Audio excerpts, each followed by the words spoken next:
सर्वमंगलमांगल्ये शिवे सर्वार्थसाधिके शरण्ये त्र्यंबके गौरी नारायणी नमोस्तुते. देहि सौभाग्यमारोग्यं देहि मे परमं सुखं.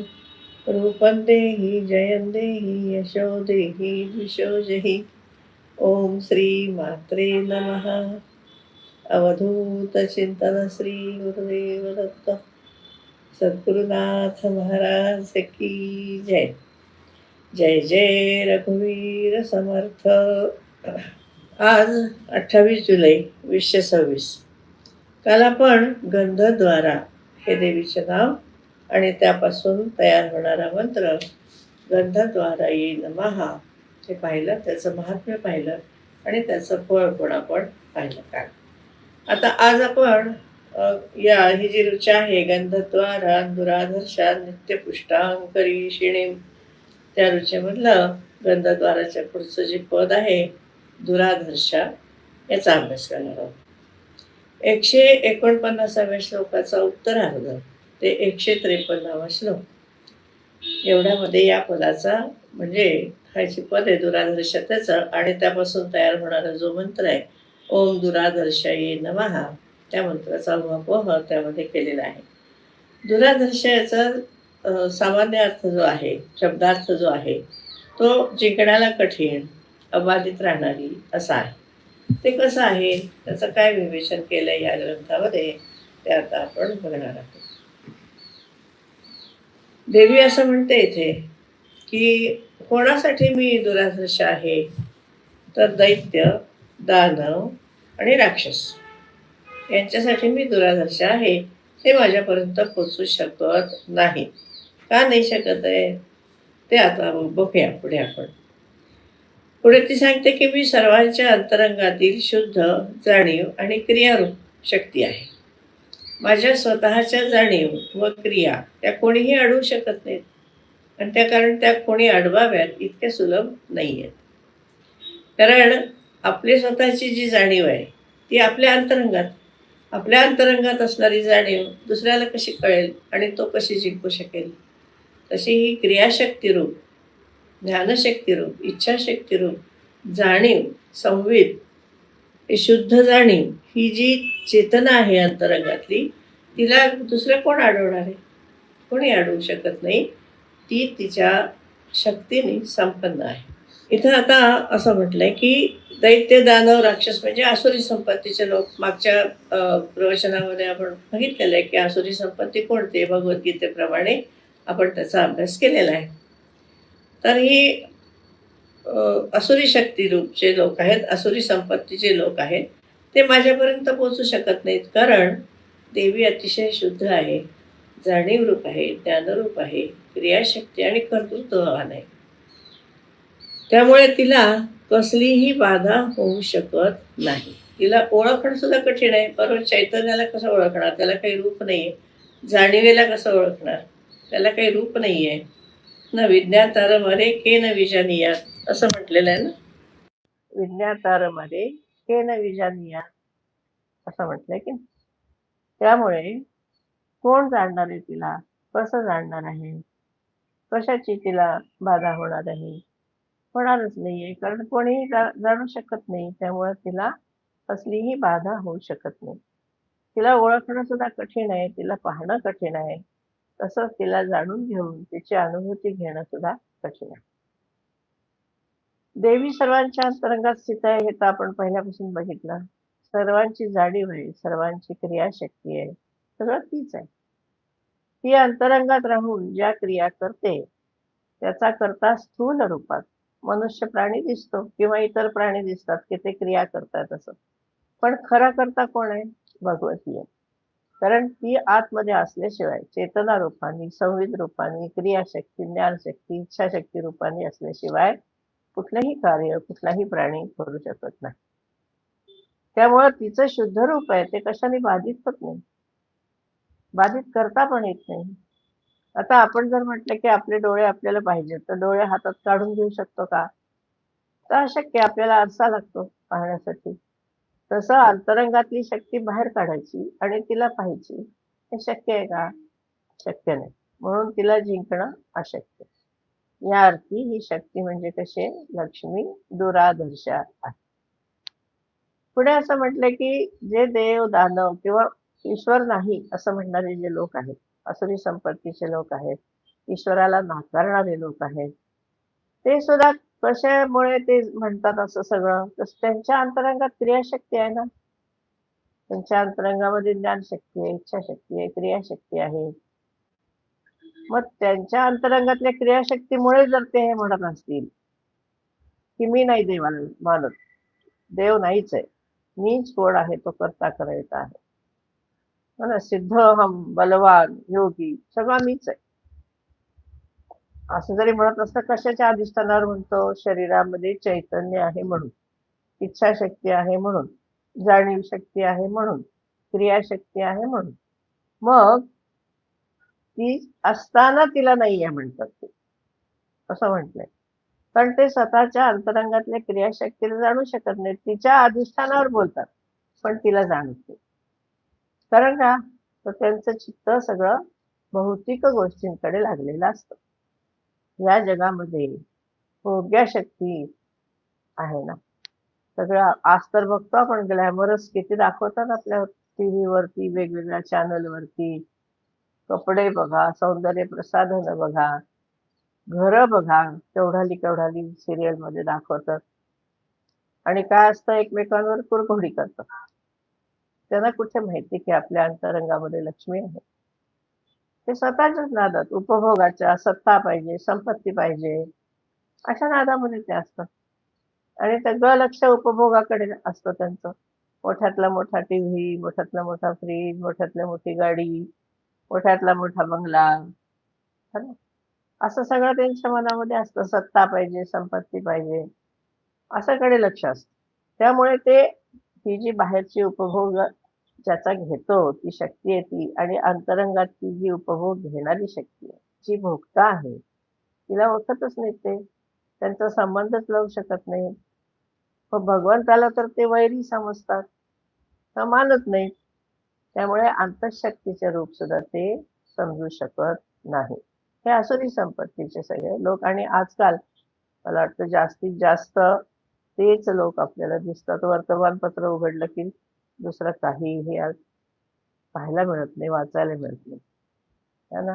आजकाल आपण बघतो सध्या जे काही प्रकरण चाललेलं आहे लोहगडावरचं वगैरे, ते काय आहे सगळं? हे सगळं उपभोगाच्या लालसा असं आहे. नीतिमूल्य नाहीत, आई-वडिलांचा आदर नाही, समाजाची भीती नाही, कायद्याची भीती नाही, असं सगळं चाललंय. हे सगळे कसे आहेत? आसुरी संपत्तीचे लोक. आता दिसायला मनुष्य दिसत असले तरी स्वभाव दानवी आहे, राक्षसी आहे. हे ओळखतच नाही देवीला, कारण त्यांच्या अंतरंगात चितशक्ती आहे, पण त्यांना ती माहिती नाही. आता पुढे लक्ष्मी सांगते, आणखीन तिचे गुण आहेत ते. ज्ञातृत्व, कर्तृत्व हे माझ्यातच आहे. मग तीच ज्ञाता आहे ना, तीच कर्ता आहे. कर्ता करविता भगवंत म्हणतो ना आपण. गोंदवलेकर महाराज म्हणतात राम करता. आणि भगवद्गीता सांगते कर्ता करविता परमात्मा आहे. प्रकृती करते, पण परमात्म्याच्या अधिष्ठानावर करते. तेव्हा ते कर्ता आहे, माझ्यामध्येच ज्ञाता आहे, माझ्यामध्येच कर्ता आहे. ज्ञातृत्व, कर्तृत्व दोन्ही माझं आहे. आणि याचा निषेध हे आसुरी संपत्तीचे लोक करतात. ते मला कसे काय जाणतील? आणि ते माझ्यापेक्षा जास्त ताकदवान कसे होतील? मला कसे जिंकू शकतील? मला जिंकूच शकणार नाहीत ते. तर लक्ष्मी सर्वांच्या अंतर्यामी असणारी शक्ती आहे, संवित स्वरूपामध्ये आहे. जाणीव शक्ती आहे, ज्ञान आहे, चेतना आहे, आणि तिच्यामुळे आपली इंद्रिय कार्यरत झालेली असतात. ही जाणीव शक्ती, ही तेज, हे आपल्याला ती मूळची शक्ती देते. म्हणून ती क्रियाशक्ती आहे. सर्व प्राणी मात्र याच शक्तीने या सृष्टीमध्ये काम करत असतात. सुख-दुःख भोगतात, इंद्रियांचे विषय उपभोगतात. त्यामुळे प्रत्यक्ष कर्तेपणा तसेच जाणतेपणा म्हणजे कर्तृत्व, ज्ञातृत्व हे लक्ष्मीचं आहे. लक्षात येतंय ना? हे आपल्या स्वतःचं नाही, आपल्या अंतरंगातली शक्ती आहे म्हणून आपण हे करू शकतो. त्या शक्तीला आपण ओळखत नाही. सुख-दुःख वगैरे भोगतो आपण, पण ते त्या जाणीव शक्तीमुळे भोगतो. प्राण्यांचा जड देह तिच्या चेतनेने चलनवलन करतो. बरोबर आहे. ती अंतरंगात आहे, चेतना आहे, उष्णता आहे, अग्निस्वरूप आहे. आपण अग्नीकडूनच बोलावतो ना लक्ष्मीला. जात वेद कामावह म्हणतो ना. अग्नीकडून बोलावतो आपण लक्ष्मीला. तर ती अग्निस्वरूप आहे, शुद्ध आहे, स्वच्छ आहे आणि ती चेतना आहे. ते ज्या पंचमहाभूतापासून हा जडदेह बनला आहे, ती महाभूत कुठून निर्माण झाली? तर देवीपासून निर्माण झाली. कारण मूळ प्रकृती आहे ना, त्याच्यातून ते सगळं निर्माण झालंय. देवीचे शुद्धात्व आणि अशुद्धात्व रूप आहे. ते मागच्या एका व्याख्यानामध्ये आपण बघितलेलं आहे. शुद्ध रूप काय आहे, अशुद्ध रूप काय? शुद्ध रूपामध्ये सगळे देवता वगैरे आहेत. अशुद्ध रूपामध्ये हे सगळे वेगवेगळ्या योनी आहेत. ते आपण पाहिलेलं आहे पाठीमागे. तर त्यापासून सृष्टी निर्माण झाली हे आपल्याला माहिती आहे. त्यामुळे त्या शक्तीपासून निर्माण झालेला देह आणि त्याला चालवणारी संवेद ही लक्ष्मी आहे. मग लक्ष्मीचा हा जाणतेपणा, करतेपणा हे आसुरी संपत्तीचे लोक किंवा सामान्य सुद्धा आपल्यासारखे जाणत नाहीत. उलट उलट आसुरी संपत्तीचे लोक तिचा निषेध करतात. आपण निदान मानू तरी, आपण भाविक आहोत, आपण परमेश्वराची उपासना करतो, त्यामुळे आपण मानू. पण आसुरी संपत्तीचे लोक ते मानतच नाहीत, निषेध करतात. मग आता ते लक्ष्मीला कसं जिंकणार बरं? तर ते तिला कधीच जिंकू शकणार नाहीत. उलट ते क्षीण होत जातात. त्यांची उन्नती होणार नाही, असं इथे देवी म्हणते. पुढे ती म्हणते की माझ्या ज्ञान क्रियायुक्त संवेद गतीला कोणीही बाधित करू शकत नाही. या घर्षण शक्तीचा अभाव आहे असा विचार करता त्या अभावाने ज्ञानही तीच आहे. या विचारातून संवित शक्ती अबाधित अशी समजली जाते. म्हणजे भाव आणि अभाव दोन्ही कळतं कोणाला? लक्ष्मी. म्हणजे आपल्या अंतरंगात जी संवेद आहे तिला. म्हणजे मला समजलं हे आपण म्हणतो आणि मला समजलं नाही असं पण म्हणतो की नाही. म्हणजे अभावाचं ज्ञान आपल्याला आहे की नाही. तर ते अभावाचं ज्ञान कशामुळे आहे? या चेतनेमुळे. त्यामुळे ते तीच आहे. अभावाचं ज्ञानही तीच आहे आणि हे सगळं जे आपल्याला समजतं वगैरे ज्ञान घेतो ते पण तीच आहे. त्यामुळे ती संवित शक्ती आहे. ती ना अबाधित अशी राहते. कारण आपण पाहू शकत नाही, जाणू शकत नाही, विचारही करत नाही आपण की आपल्याला कसं समजतं, आपल्या अंतरंगामध्ये काय आहे, कशामुळे आपण एवढे सगळे उपभोग घेतो, कशामुळे आपल्याला सुख दुःख कळतं, कशामुळे हे जग आपण ओळखू शकतो, कशामुळे वेगवेगळे शोध लावू शकतो, कशामुळे प्रकृती जाणू शकतो. तर मुळात चेतना असेल तर या गोष्टी होतील ना. त्यामुळे सर्व्हायव्हल फार महत्वाचं ठरलेलं आहे या निसर्गामध्ये सुद्धा. सर्व्हायव्हल ऑफ द फिटेस्ट म्हणतात ना ते. तसं ते सर्व्हायव्हल सगळ्यांना हवं असतं. का तर ही चेतना शक्ती मुळात आहे, पण तिला जाणत नाही आपण. न जाणता सगळं काम आपण करतो. तेव्हा ही संवित स्वरूप आहे. तर हे संवित किंवा चित्तशक्ती काय आहे? योग वासिष्ठात सुद्धा चित्तशक्तीबद्दल खूप सांगितले बरं का. योग वासिष्ठामध्ये चित्तशक्तीबद्दल बरंच काही काही सांगितलेलं आहे. खूप खूप सुंदर त्याचं विवेचन आहे, खूप विस्ताराने विवेचन आहे. इथं काय केलंय बघूया आपण. लक्ष्मी आपल्या संवित स्वरूपाचं वर्णन करते. लक्ष्मी तंत्राच्या 13व्या अध्यायात बरं का, मागच्या. इंद्र देवीकडे तिच्या चित्तशक्तीबद्दल विस्ताराने ऐकण्याची इच्छा व्यक्त करतो. असं म्हणतो, भूयोहं श्रोतुमिच्छामि चित्शक्ते रूपमुत्तमम्. 13व्या मधला 11वा श्लोक आहे. तर मला चित्तशक्तीचं रूप तू समजावून सांग. फार सुंदर ग्रंथ आहे हा. त्या विस्ताराने मला सांग असं म्हणतो. त्याची इच्छा देवी मान्य करते आणि ती असं स्पष्ट करते की सर्व प्राणी मात्रामध्ये संवित रूपाने मी राहते. जाणीव शक्ती, शुद्ध जाणीव. संवित म्हणजे काय? वित सं, सम्यक वित, धडपणाने नीटपणाने जाणण्याची योग्यता, हे संवित म्हणे. या शक्तीचे म्हणजे सगळे सहाय्य सिद्ध काय किंवा जीव मात्र काय, सगळे प्राणी मात्र 84 लक्ष योनी जे आहेत ते सगळे प्राणी मात्र सिद्ध योग्य असू देत, कोणी असू देत, ते चित्तशक्तीमुळे कार्य करतात. या शक्तीचं स्फुरण म्हणजे जीव मात्र, बरोबर, सगळे तिच्यामुळेच हे सगळं घडतं. म्हणून ही संविद आहे ना, ही शुद्ध चैतन्याचा धर्म म्हणजे गुणधर्म आहे. आपण म्हणतो ना, की पाण्याचा गुणधर्म काय थंड असणं, अग्नीचा गुणधर्म काय उष्णता. असे प्रत्येकाचे गुणधर्म असतात ना. सोन्याचा गुणधर्म काय, त्याला कधीही गंज चढत नाही. त्याचा रंग, तेज कायम राहतं. असे प्रत्येकाचे गुणधर्म असतात. तसं चैतन्याचा गुणधर्म काय आहे? संवित स्वभाव हा आहे. आणि ती सूर्याप्रमाणे तेजस्वी आहे. तिच्याच तेजाने जीव देखील नित्य 5 कृत्य करतो. ती कृत्य पण आपण बघितलेली आहेत. 5 कृत्य कोणती आहेत ती? ती सांगते ना आपल्याला, की वज्र रत्न एवैष स्वच्छः स्फुरति सर्वदा चैतन्यमस्य धर्मो यः सप्रभा भानोरिव अमला. ते काय म्हणते, की चैतन्यमस्य धर्म, संवितचा धर्म काय आहे? चैतन्य. तिची प्रभा कशी आहे? सूर्याप्रमाणे अमल अशी आहे. तया स्फुरती जीव असो. हे सगळे जीव त्याच्यामुळे स्फुरण पावतात, कार्य करतात. स्वतः एव अनुरूपया विधत्ते पंचकृत्याने जीवोयम अपि नित्यदा. लक्ष्मी तंत्रातल्या 13व्या अध्यायातले 25 आणि 26 असे हे 2 श्लोक आहेत त्याच्या बाबतीमध्ये. तर ते कसं आहे? नित्य पंचकृत्य करतो. आपण 5 कृत्य कोणते ते बघितले आपण. तिरोभाव आहे, है ना? सृष्टी, उत्पत्ती वगैरे, अनुग्रह अशी 5 कृत्य आपण मागच्या श्लोकामध्ये बघितलेली. अशी ही संवेद आपल्या अंतरंगात आहे. त्यामुळे तिची गती कोणी रुद्ध करू शकत नाही. तिच्या अवरोध शक्तीच्या अभावाचे ज्ञान ही देवीच आहे. अज्ञानही देवीचं आहे, ज्ञानही देवीचं आहे. त्यामुळे तिचा अवरोध शक्तीचा अभाव, तिच्यामध्ये अवरोध होऊ शकत नाही, तिला कोणी अडवू शकत नाही. हे सगळं देवीचं. असा अभाव आहे असं समजतं. मग जसं मगाशी मी म्हटलं, की कळलं नाही मला, मला काही समजलं नाही हो यातलं. म्हणजे हे समजलं नाही हे अज्ञान आपल्याला समजलंच आहे ना ते. तेव्हा अज्ञान असं असू शकत नाही, अभाव असू शकत नाही. म्हणजे अभाव सुद्धा कळतो.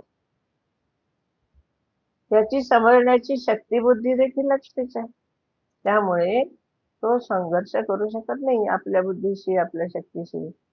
पण देवी नाहीच, देव नाहीच असं मानणारे आसुरी संपत्तीचे जे लोक असतात, ते दैत्य, दानव, राक्षस असतात.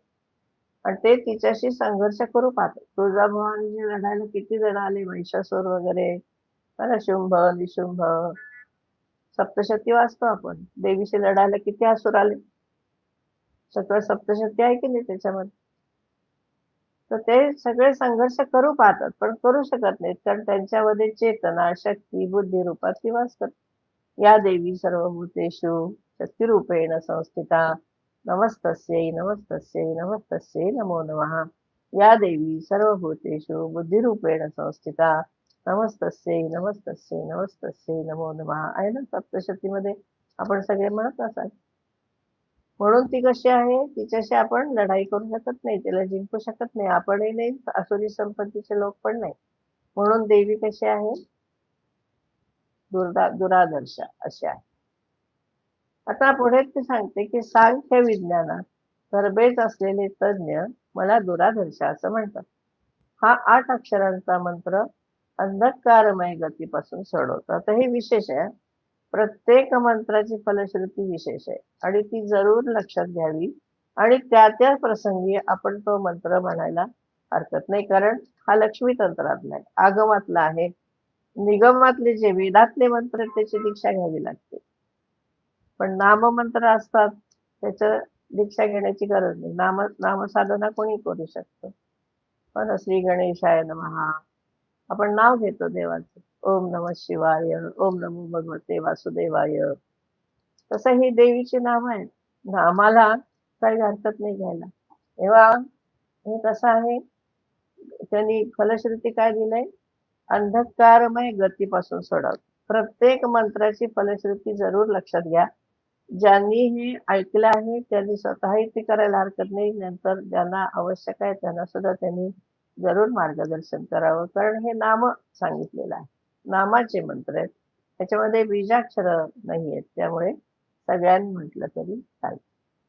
तेव्हा हे जे आहे, की देव दानव यापैकी कोणीही देवीला जिंकू शकत नाही, कारण अंतरंगात आहे ती, तिला कोण जिंकणार. तिच्याच प्रेरणेने सृष्टीचा कारभार चालतो. तिच्याकडूनच प्रेरणा घेऊन सगळेजण काम करत असतात. ज्ञान तिच्यामुळे होते. म्हणून ती म्हणते की सांख्य विज्ञानातील जाणकार लोक तिला दुरादर्शा असं म्हणतात. आता सांख्य विज्ञानाचा उल्लेख इथं आलेला आहे ना, तर त्याची माहिती विशेष काय आहे ती घेऊया. आता त्याचा उल्लेख देवीने का केला ते पण आपण बघूया. कारण मागे आपण 99व्या श्लोकाचं जे विवेचन केलं होतं तिथं सांख्य विज्ञान थोडंफार आपण जाणून घेतलं होतं. तर लक्ष्मीतंत्र या ग्रंथाच्या प्रस्तावनेमध्ये पी व्ही कृष्णमाचार्य यांनी पांचरात्र पद्धतीत सांख्य दर्शन कोणत्या पद्धतीने सांगितलं गेलं आहे त्याच्यावर टिप्पणी दिलं आहे ना, पंडित व्ही कृष्णमाचार्य यांनी. तर कसं आहे पांचरात्रामध्ये सांख्य दर्शन कसं आहे बघा. पांचरात्र पद्धतीने सांख्य दर्शनातला सत्कार्यवाद स्वीकारलाय. म्हणजे आहे काहीतरी त्यातून माती आहे त्यातून घट निर्माण होतं सत्कार्य. लक्ष्मी तंत्रात म्हटलंय की वटवृक्षाच्या बीजात जसा संपूर्ण वृक्ष असतो तसं त्रिगुणामध्ये महत्व वगैरे प्रकृती असते. ते आहे सांख्यामध्ये ना, 25 तत्व सांगितले. त्याला त्यांनी भावसृष्टी असं म्हटलेलं आहे. यथा न्यग्रोध धानायाम त्रैगुण्ये प्रकृतौ तथा या सिद्धिर्महदा देहे सा भावसृष्टीर निगद्यते. लक्ष्मीतंत्र 12वा अध्याय 39वा 40वा असे हे श्लोक आहेत. पुढे असं म्हटलेलं आहे की नासत तसं भावसृष्टी म्हणलंय. मी मगाशी भगवद्गीतेचा उल्लेख केला होता. त्याच्यामध्ये म्हणलंय नासतो विद्यते भावः. जो भाव आहे तो असत पासून नाही निर्माण होत. असत मध्ये भाव नसतो. तेव्हा काहीतरी असलं पाहिजे मग त्यातून काहीतरी निर्माण होतं. ते इथं स्वीकारले. आधी काहीच नसेल तर त्यापासून काही निर्माण होऊ शकत नाही. मग इथं असा प्रश्न उपस्थित होतो की आधी आहे तर मग दिसत का नाही आपल्याला? परमात्मा आहे त्याच्यापासून सृष्टी निर्माण झाली, मग परमात्मा दिसत का नाही आपल्याला? तर ते अतिशय सूक्ष्म तत्व आहे म्हणून दिसत नाही. असं सांख्यकारिका म्हणते सूक्ष्म असल्याने दिसत नाही पण कार्यभावाने व्यक्त होतं. सूक्ष्म सांख्यकारिका 8वी आहे ती. सूक्ष्मात तदनुपलब्धीनार अभावात कार्यस्तद उपलब्धी.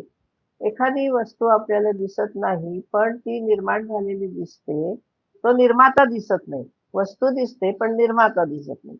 मग तो नाही आहे का? आता एखादं आपण चित्राचं प्रदर्शन बघायला गेलं आणि त्या दालनामध्ये खूप चित्र आहेत पण चित्रकार नाहीये त्या ठिकाणी, तो उपस्थित नाहीये, बाहेर गेला. मग चित्र बघून आपण समजतं की नाही की हा कोणीतरी चित्रकार आहे, त्याच्या खाली नाव असतं त्याचं, अमुक अमुक यांनी चित्र काढलंय. मग आपण म्हणतो की हा अमुक अमुक जण आहे ना तो चित्रकार आहे. म्हणजे उपलब्ध जी वस्तू आहे त्याच्यावरून ती निर्माण करणारा आपण ओळखतो. तसं जग आहे. जगाचं अस्तित्व आपल्याला कळतंय म्हणजे जग निर्माता आहे. त्याला मानायलाच हवं. म्हणून ही जी कारिका आहे ती असं सांगते आपल्याला की हे असं आहे काहीतरी. वस्तू उपलब्ध आहे म्हणजे त्या वस्तूचा मालक कोणीतरी आहे. कार्यभावाने व्यक्त होते. कार्य दिसतंय म्हणजे कारण आहे. घट तयार झालाय याचा अर्थ घट तयार करणारा कोणीतरी आहे. एखादी कार निर्माण केलेली आहे त्याची कंपनी आहे, मग तो कंपनी कोणीतरी आहे, त्याचा मालक आहे कोणीतरी. असं आपण सहज म्हणतो ना, घर आहे घराचा मालक आहे कोणीतरी. तसं भगवंताची शक्ती सर्वत्र आहे पण कार्यभावाने ती दिसते, अन्यथा दिसत नाही. आता या ठिकाणी या रूम मध्ये आता जे रेडिओ लहरी आहे, त्यानंतर टीव्ही वरचे चॅनलच्या सगळ्या लहरी आहे, हो ना. पण आपण लावला नाही जोपर्यंत रेडिओ किंवा टीव्ही तोपर्यंत आपल्याला त्या दिसत नाही. पण टीव्ही ऑन केला की सगळं सुरू होतं. रेडिओ ऑन केला की सगळे स्टेशन सुरू होतात. म्हणजे जरी दिसत नसल्या तरी त्या लहरी सूक्ष्म प्रकारे या रूम मध्ये उपलब्ध आहेत, अस्तित्वात आहेत. असं जग आहे. जगाच्या क्रिया सगळ्या नियमाने चाललेल्या आहेत. त्या अर्थी त्याचा मालक कोणीतरी आहे. सर्व सृष्टी ही याच शक्तीपासून निर्माण झाली. मग त्याची शक्ती आहे, त्याशिवाय तर तो कार्य करणार नाही. मग ती पराशक्ती म्हणजे ही भगवती आहे, ती लक्ष्मी आहे, तिचं हे श्रीसुक्त आहे. तर त्या शक्तीपासून सृष्टी निर्माण झाली आहे. हे तर आपल्याला ओळखायला आलं पाहिजे, तर्काने आपल्याला कळलं पाहिजे. म्हणून लक्ष्मीतंत्रामध्ये हे शास्त्र मानलेलं आहे. लक्ष्मीतंत्रामध्ये तत्वगणना सांख्यदर्शनाप्रमाणे आहे. पृथ्वी, आप, तेज, वायू, आकाश, अहंकार, महान आणि प्रकृती ही पराप्रकृती. अष्टधा प्रकृती भगवद्गीतेमध्ये आहे ना तशी. या अष्टधा प्रकृतीचे वर्णन याच ग्रंथामध्ये 16व्या अध्यायात आलंय. तिथे 24 तत्व सांगितले. प्रकृतीबाबत सांख्यकारिका जी आहे ती असं म्हणते, मूळ प्रकृती अविकारी आहे. त्यापासून महद वगैरे 7 विकृती निर्माण झाल्या. महद, अहंकार आणि पंचमहाभूत अशा त्या 7 विकृती आहेत. पंचतन्मात्रा आणि 11 इंद्रिय हे 16 विकार आहेत. आणि प्रकृती व विकृती नसलेला असा पुरुष आहे, असं त्या ठिकाणी म्हटलं. कारिका अशा आहे, त्याच्यामध्ये दिले त्यांनी लक्ष्मीतंत्राच्या 15व्या अध्यायात 26-27 श्लोकामध्ये, पृथ्वी व्यापस तथा तेजो वायुराकाशमेवच अहंकारो महश्चैव प्रकृती परमा तथा एताः प्रकृतय स्पष्टौ तासां व्याख्या विमान शृणु. अशी व्याख्या त्यांनी सांगितली. सांख्यकारिका काय म्हणते, मूल प्रकृतीरविकृतीर महदाद्या प्रकृती विकृतया सप्त. त्यात आपण सांगितलं, षोडकस्तु विकारो न प्रकृतीर्न विकृती पुरुष. जिथं प्रकृती नाही, विकृती नाही, तो पुरुष आहे. आणि प्रकृतीमध्ये कसा आहे, विकार. तेव्हा लक्ष्मीतंत्राच्या 15व्या अध्यायामध्ये या सांख्य तत्वज्ञानाचा 3 प्रकारांनी विचार केला आहे, तेव्हा करावा असं सांगितलं. आपण आधी हे पाहिलेले, पण तरी थोडक्यात सांग. सांख्य विज्ञानाचे जाणकार देवीला दुराधर्षा का म्हणतात हे यापासून आपल्याला कळतं. 3 प्रकारे विचार त्यांनी सांगितलाय ना. संख्यात्मक विचार आहे, आपण ते पाहिलेलं आहे मागच्या प्रवचनामध्ये. चर्चनात्मक विचार आहे, संख्यात्मक विचार आहे. तेव्हा हे सगळं विचार केल्यानंतर मग आपल्याला कळतं की देवी दुराधर्षा का आहे. कारण प्रकृती कशी आहे इतकं सांगितलंय. त्याच्यामध्ये प्रकृती आहे, विकृती आहे, मूळ प्रकृती अविकारी आहे. त्याच्यापासून महद आदी 7 विकृती निर्माण झाल्या. महद, अहंकार, पंचमहाभूत ह्या 7 विकृती आहेत. पंचतन्मात्रा, 11 इंद्रिय हे 16 विकार आहेत. हे सगळी प्रकृती आहे. पण हे दोन्ही ज्याला नाही तो मात्र परमात्मा पुरुष.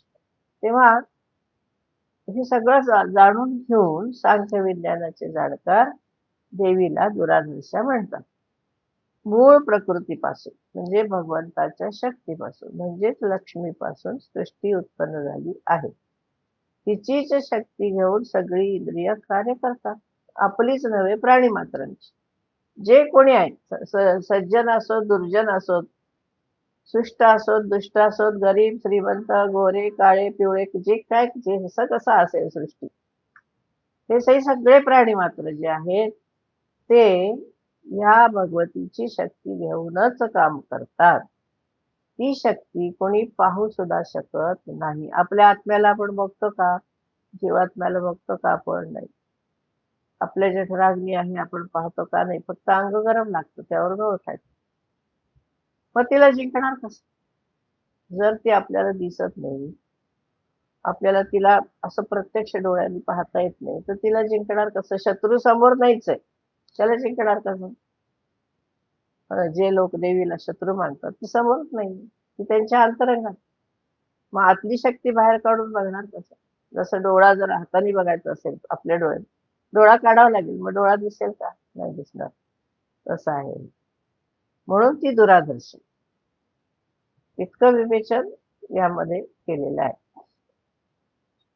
तेव्हा दुराधर्ष या पदापासून निर्माण कोणता मंत्र झालाय, ओम दुराधर्षाय नमः, 8 अक्षरी मंत्र. आता फलश्रुती म्हणजे काय, त्याची फलश्रुती कोणती आहे, तर त्याच्या जपाने अंधकारमय गतीपासून सुटका. हे फार महत्वाची फलश्रुती आहे. प्रत्येक मंत्रालाच आहे, प्रत्येक मंत्र महत्वाचा. कुठल्याही मंत्र जरी आपण जप केला ना तरी आपल्याला तेच सामर्थ्य मिळतं की जे त्याच्या फलश्रुतीमध्ये सांगितलेलं आहे. सगळं श्री सूक्त म्हटलं तर सगळंच मिळतं आपल्याला. पण ते जाणीव म्हणून ज्ञानपूर्वक म्हटलं पाहिजे. आपण काय म्हणतो हे आपल्याला माहिती पाहिजे. म्हणून खरं हा सगळा प्रपंच आहे. तेव्हा उपासक अंधकारमय गती सोडून उजेडाच्या मार्गाने जातो. भगवद्गीतेमध्ये म्हटले ना, मरणोत्तर धूम्र मार्ग आणि अग्निमार्ग. 2 मार्ग आहेत ना. एक किरणांचा मार्ग आहे, एक धुराचा मार्ग आहे. एक उजेडाचा मार्ग आहे, एक अंधाराचा मार्ग आहे. भगवद्गीतेमध्ये सांगितलेलं. 2 गतीने जातो आत्मा. उजेडाच्या, अंधाराच्या असं.